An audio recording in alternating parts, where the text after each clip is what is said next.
Assalamualaikum warahmatullahi wabarakatuh. Perkenalkan, nama saya Dinda Oktaver Sinda dengan nomor induk mahasiswa 2310203003 dari Prodi Tadris Bahasa Inggris.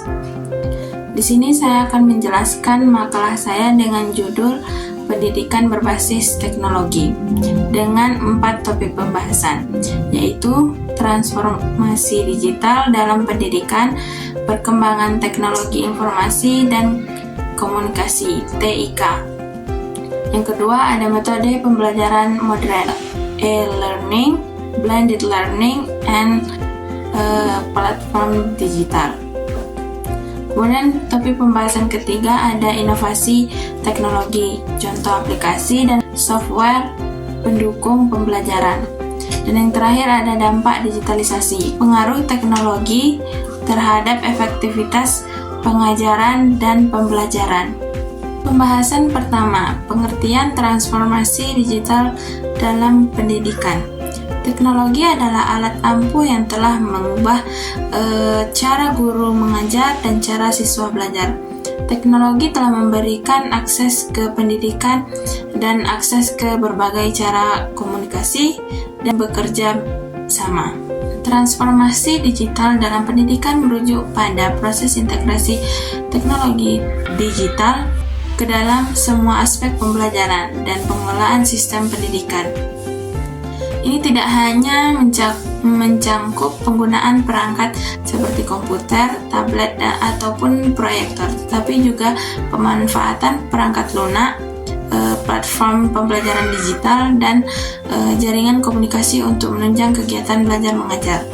Transformasi digital juga membawa perubahan paradigma di mana pembelajaran menjadi lebih bersifat kolaboratif, personalisasi, fleksibel, dan dapat diakses kapan saja dan di mana saja. Kemudian ada perkembangan teknologi informasi dan komunikasi (TIK) dalam pendidikan. Yang pertama ada era digitalisasi awal. Di era digitalisasi awal, TIK diintegrasikan ke dalam pendidikan dalam bentuk penggunaan komputer untuk mengetik dokumen, presentasi menggunakan perangkat lunak seperti Microsoft PowerPoint, serta akses informasi dasar melalui internet. Kemudian yang kedua, internet dan pembelajaran online. Dengan meningkatnya akses internet, sistem pembelajaran mulai bergeser dari ruang kelas tradisional ke format daring. Situs web edukasi, forum edukasi, serta video pembelajaran di platform seperti YouTube atau Khan Academy menjadi sumber belajar yang mudah diakses. Yang ketiga ada mobile learning dan aplikasi edukasi.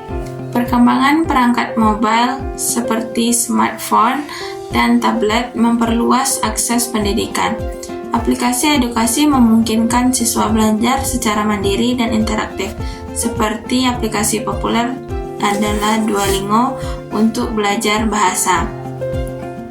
Kemudian ada pembelajaran berbasis kecerdasan buatan dan big data. Kecerdasan buatan atau AI dan analisis big data mulai diterapkan dalam pendidikan untuk mempersonalisasi proses belajar. Sistem pembelajaran adaptif dapat menyesuaikan materi dan tingkat kesulitan berdasarkan performa siswa secara real time. Contohnya, platform seperti Coursera atau Khan Academy menggunakan algoritma untuk merekomendasikan pelajaran selanjutnya berdasarkan progres pengguna. Kemudian yang terakhir ada realitas virtual dan augmented reality. Teknologi VR dan AR memberikan pengalaman belajar yang imersif dan interaktif. Misalnya, siswa dapat menjelajahi struktur tubuh manusia secara virtual atau mengamati tata surya dalam bentuk 3 dimensi. Teknologi ini sangat berguna dalam mata pelajaran yang membutuhkan visualisasi tinggi seperti biologi, geografi, dan sejarah. Kemudian kita masuk pada dampak transformasi digital terhadap pendidikan. Perkembangan TIK memberikan dampak yang sangat luas terhadap proses pendidikan. Antara lain, yang pertama ada peningkatan aksesibilitas. Pendidikan tidak lagi terbatas pada ruang kelas fisik. Siswa dari berbagai daerah, termasuk wilayah terpencil, dapat mengakses materi yang sama dengan siswa di kota besar. Kemudian ada personalisasi pembelajaran. Teknologi memungkinkan pembelajaran yang sesuai dengan kecepatan dan gaya belajar individu, meningkatkan efektivitas proses pembelajaran. Kemudian yang ketiga ada peningkatan keterampilan digital.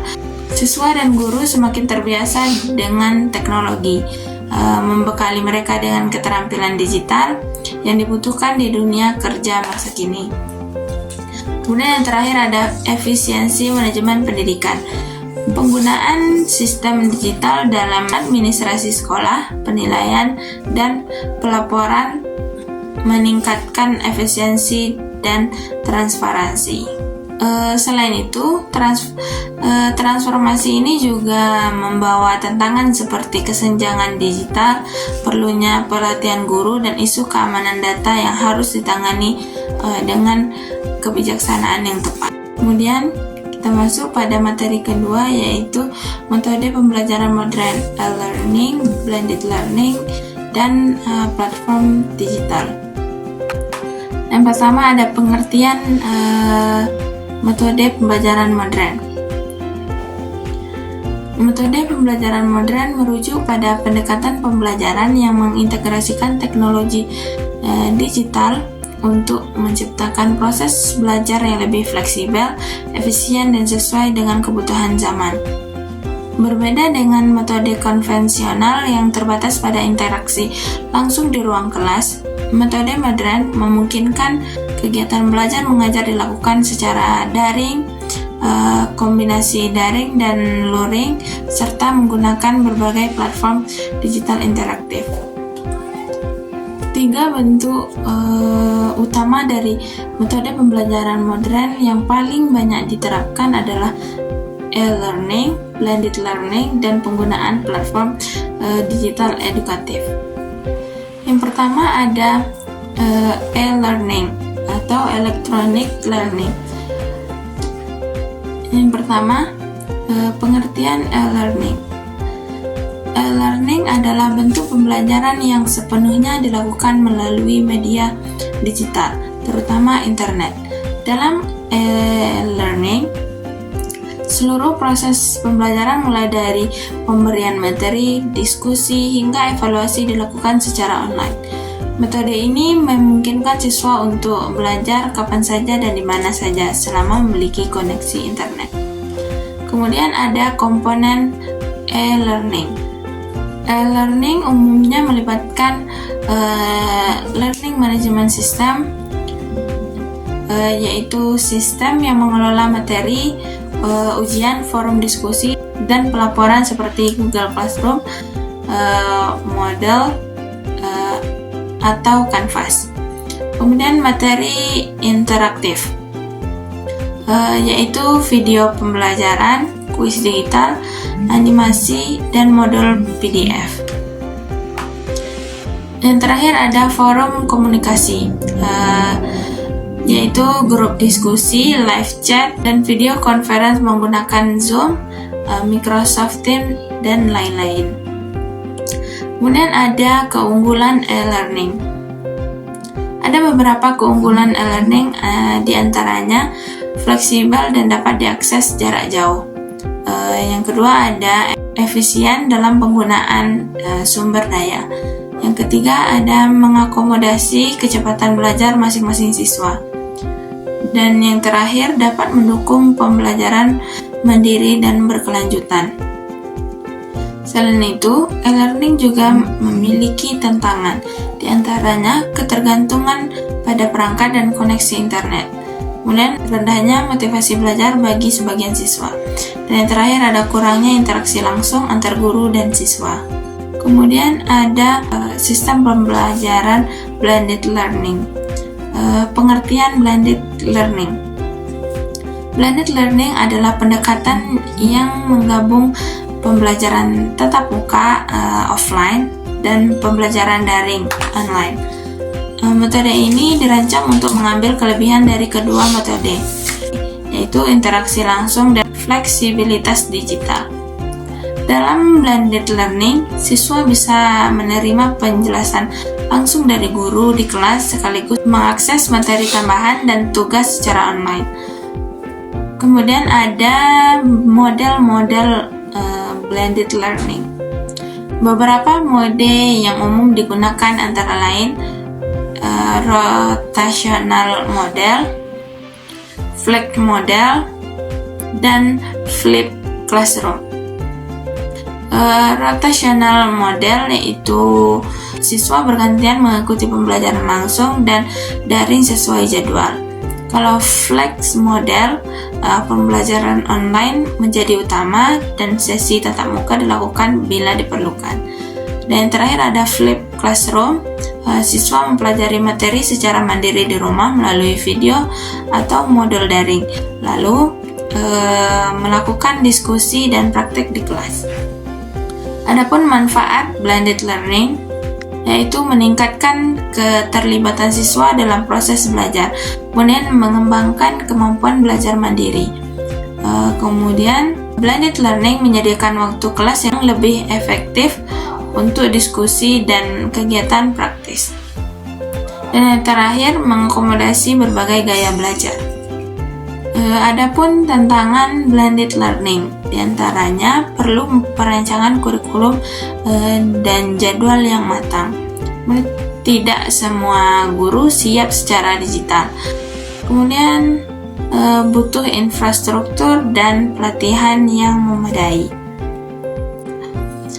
Platform digital dalam pembelajaran.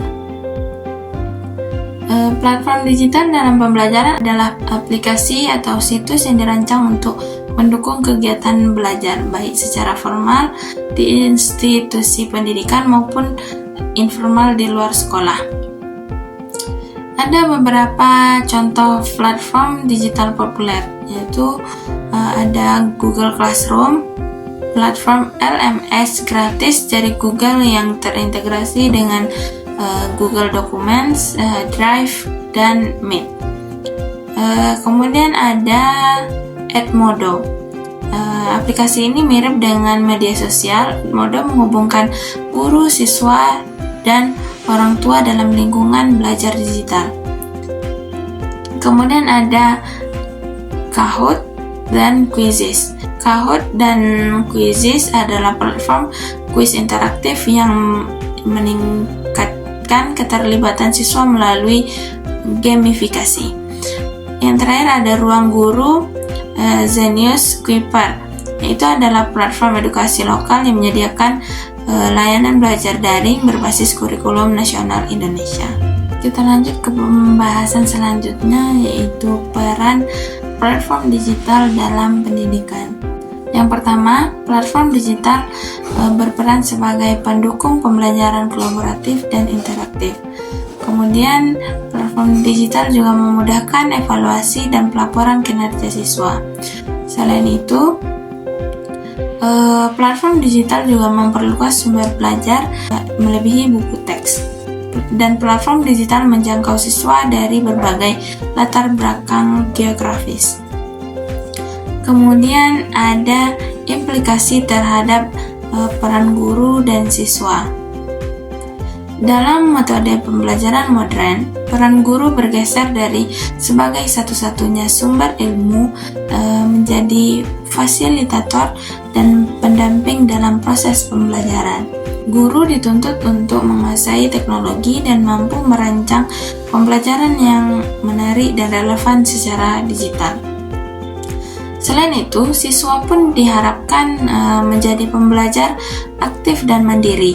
Dengan akses ke berbagai sumber digital, siswa memiliki kebebasan sekaligus tanggung jawab untuk mengelola waktu belajar, memahami materi, dan berpartisipasi dalam proses pembelajaran secara aktif. Salah satu contoh penerapan metode pembelajaran modern di Indonesia dapat dilihat pada implementasi platform digital oleh Universitas Terbuka UT. Sejak awal berdiri telah menggunakan sistem pembelajaran jarak jauh, e-learning, melalui sistem pembelajaran daring, dan LMS milik sendiri yang memungkinkan mahasiswa mengakses modul, mengikuti diskusi, dan mengerjakan ujian secara online. Kemudian kita masuk ke pembahasan ketiga, yaitu inovasi teknologi, contoh aplikasi dan software pendukung pembelajaran. Yang pertama, kita bahas pengertian inovasi teknologi dalam dunia pendidikan. Inovasi teknologi dalam pendidikan merujuk pada pengembangan dan penerapan alat, sistem, dan metode berbasis teknologi yang dirancang untuk meningkatkan efektivitas, efisiensi, dan kualitas proses pembelajaran. Inovasi ini bukan hanya terbatas pada penggunaan perangkat seperti komputer dan proyektor, tetapi juga mencangkup penggunaan software dan aplikasi berbasis digital yang secara langsung mendukung kegiatan belajar mengajar. Adapun fungsi dan manfaat software pembelajaran antara lain adalah sebagai media penyampaian materi yang lebih menarik dan interaktif, sebagai alat evaluasi dan asesmen seperti kuis dan juga ujian daring. Kemudian software juga bermanfaat sebagai sarana kolaborasi, baik antara siswa maupun antara guru dan siswa. Selain itu, dia juga bermanfaat sebagai sumber belajar tambahan yang memperkaya pemahaman siswa terhadap materi. Dan terakhir, sebagai alat bantu guru dalam mengelola kelas, menyusun rencana pembelajaran, dan melacak perkembangan siswa. Adapun contoh aplikasi dan software pendukung pembelajaran. Yang pertama ada di bidang Learning Management System atau LMS. Itu ada Google Classroom, ada Moodle, dan Canvas. Kemudian ada aplikasi pembelajaran interaktif, yaitu ada Kahoot, Quizizz, dan Nerpod. Kemudian ada aplikasi belajar mandiri dan materi edukasi. Yang pertama ada aplikasi Duolingo, kemudian Photomath, dan Khan Academy. Dan yang terakhir ada Ruang Guru dan Zenius. Kemudian ada aplikasi kolaborasi dan komunikasi, yaitu ada Zoom dan Microsoft Teams, Padlet, Slack, dan Discord versi edukatif. Kemudian ada software untuk kreativitas dan presentasi, yaitu ada Canva for Education, kemudian ada Powtoon, terakhir ada Tinkercad. Kemudian ada pembahasan terkait kriteria pemilihan software pembelajaran. Dalam memilih aplikasi atau software pendukung pembelajaran, guru juga perlu mempertimbangkan beberapa hal terkait software pembelajaran. Di antaranya, yang pertama ada kesesuaian dengan kurikulum dan tujuan pembelajaran. Kemudian memudahkan penggunaan atau user friendly. Yang ketiga ada dukungan terhadap berbagai perangkat mobile, desktop, dan tablet, tidak hanya menonton pada satu perangkat. Kemudian ada ketersediaan fitur evaluasi dan pelaporan agar memudahkan guru untuk mengevaluasi hasil belajar siswa. Yang kelima ada keamanan data dan privasi pengguna. Ini terkait pada privasi pengguna aplikasi. Dan yang keenam, ketersediaan fitur gratis atau akses yang terjangkau, agar mempermudahkan siswa, tidak perlu ada sistem pembayaran lagi terkait penggunaan platform. Dan yang terakhir ada dampak inovasi teknologi terhadap proses belajar. Penggunaan software dan aplikasi pendukung pembelajaran terbukti mampu meningkatkan yang pertama partisipasi dan motivasi siswa melalui pendekatan interaktif dan menarik. Yang kedua ada kualitas pengajaran dan mempermudah guru merancang dan menyampaikan materi. Yang ketiga, akses pembelajaran yang lebih luas dan merata, terutama bagi siswa yang di daerah 3T, terdepan, terluar, dan tertinggal. Dan yang terakhir, kemandirian belajar karena siswa dapat mengeksplorasi materi secara mandiri dan berkelanjutan.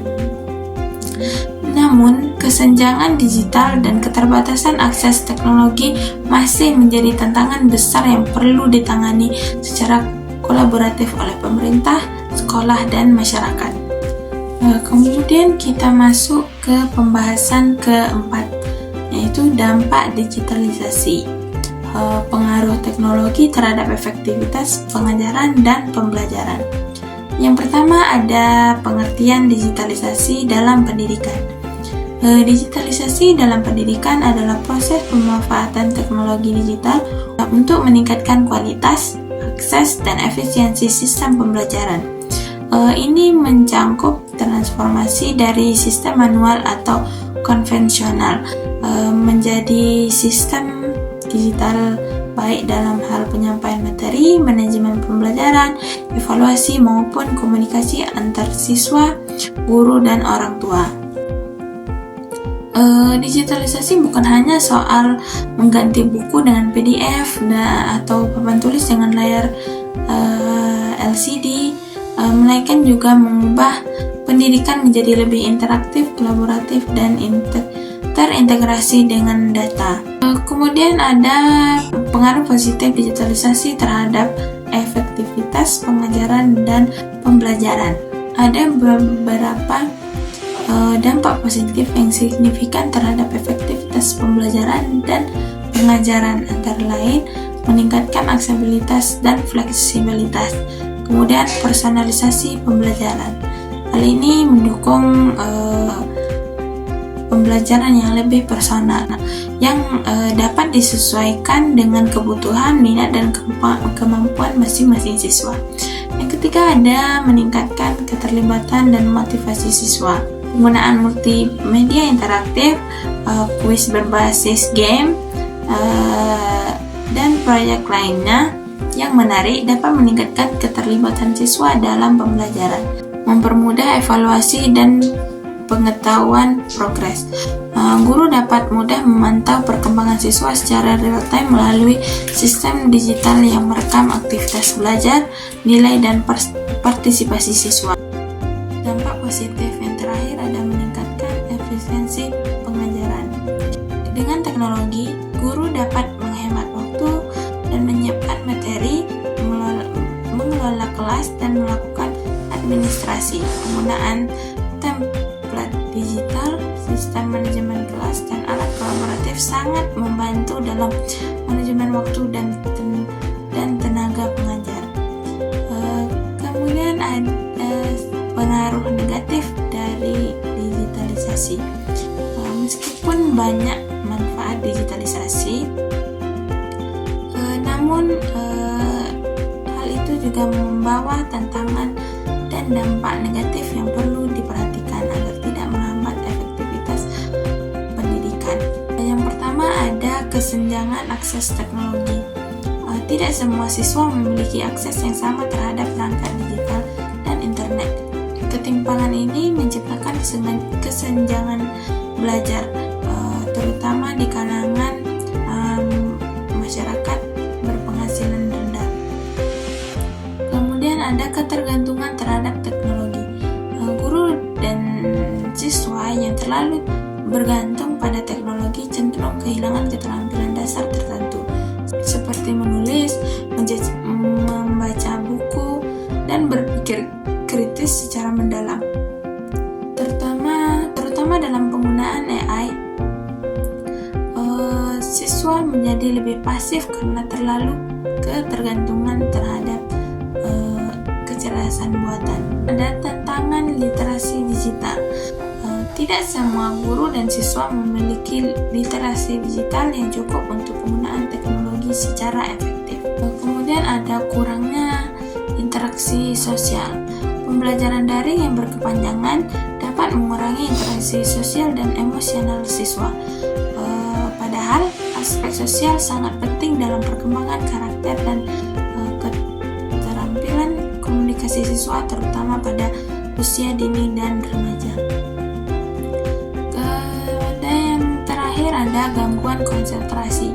Lingkungan digital yang dipenuhi dengan notifikasi, media sosial, dan berbagai bentuk hiburan bisa mengganggu konsentrasi siswa. Tanpa manajemen waktu dan kontrol diri yang baik, teknologi justru dapat menurunkan efektivitas belajar. Kemudian ada strategi dalam mengoptimalkan digitalisasi dalam pembelajaran. Berikut ada beberapa hal yang dapat diterapkan, di antaranya pelatihan dan peningkatan kapasitas guru dan literasi digital. Kemudian bisa menyediakan perangkat akses internet yang merata. Kemudian pengembangan konten digital yang berkualitas dan sesuai dengan kurikulum. Penggunaan teknologi secara bijak dan proporsional. Yang terakhir, pendampingan psikologis dan sosial selama proses belajar daring. Transformasi digital dalam dunia pendidikan telah membawa berbagai perubahan signifikan terhadap efektivitas pengajaran dan pembelajaran, baik dalam aspek kognitif, efektif, maupun psikomotorik. Selain itu, digitalisasi memungkinkan proses pembelajaran menjadi lebih personal dan adaptif. Dengan bantuan platform yang dilengkapi fitur analitik, guru dapat memahami kebutuhan individu siswa berdasarkan data pencapaian belajar, gaya belajar, dan tingkat kesulitan. Dalam beberapa kasus, ketergantungan terhadap teknologi justru menciptakan tantangan baru dalam proses pembelajaran, seperti menurunnya kualitas interaksi sosial antar siswa, meningkatnya distraksi dari perangkat digital, dan potensi menurunnya kemampuan berpikir kritis akibat informasi instan. Dengan segala dinamika yang ditimbulkan, digitalisasi tetap menjadi kekuatan utama dalam membentuk wajah pendidikan masa depan.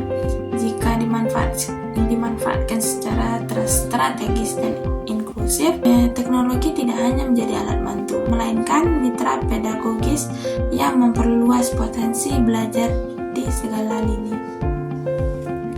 Mungkin sekian penjelasan dari saya. Jika terdapat kekurangan atau kesalahan kata, saya mohon maaf.